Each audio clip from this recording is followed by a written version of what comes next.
Hi, this is Abe, and in this video I'll be talking about filtering data using the number data type.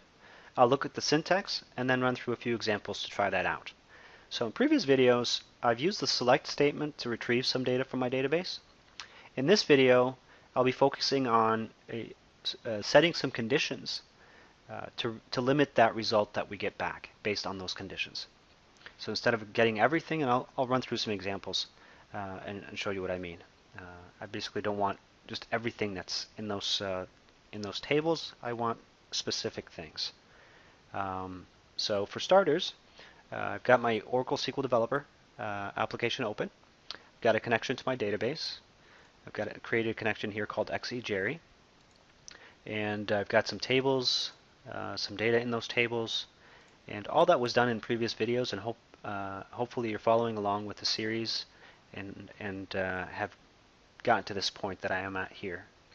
So starting off, I'm going to do a select statement. Select, and basically I'm going to select from the address table, the house number and street columns.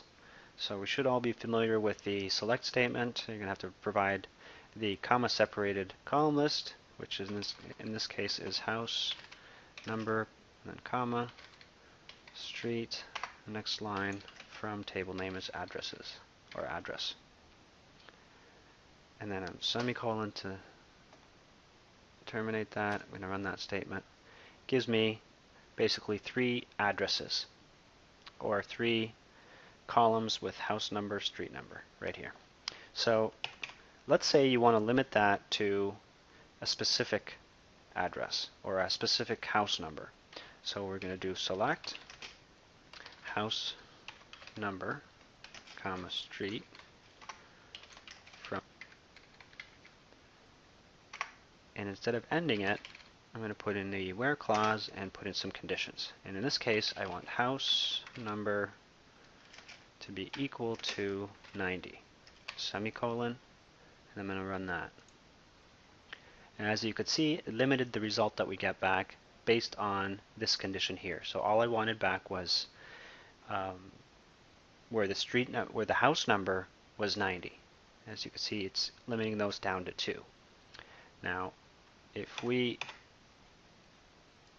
try something else here, we can go, I could just copy this and paste it. I could try something like this. House number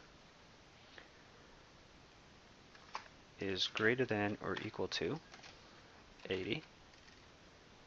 We can also add more conditions. So we can do an and. House underscore number is less than or equal to 100. I'll do a semicolon to terminate it and then run that. And as you could see, that fits, those house numbers fit my criteria here. One other thing I could do is same statement, but I could type it in this way. So house number, I could do this between 80 and 100, semicolon, and then run that, and that should give me that result. And I'm going to try a third or a fourth one here, where I go house number is greater than or equal to 1 and house number is less than 6, semicolon, run that. As you could see, it gave me 5. So we went through those examples. You could do many different comparisons. I just showed a few examples here. So there you have it. We talked about setting some conditions to limit the results set that we get back, and we used it in some examples and verified our results. I'll be posting these statements here onto my blog, which I'll link to in the description box below. Hope you liked the video. Please don't forget to subscribe, like, and share, and see you later.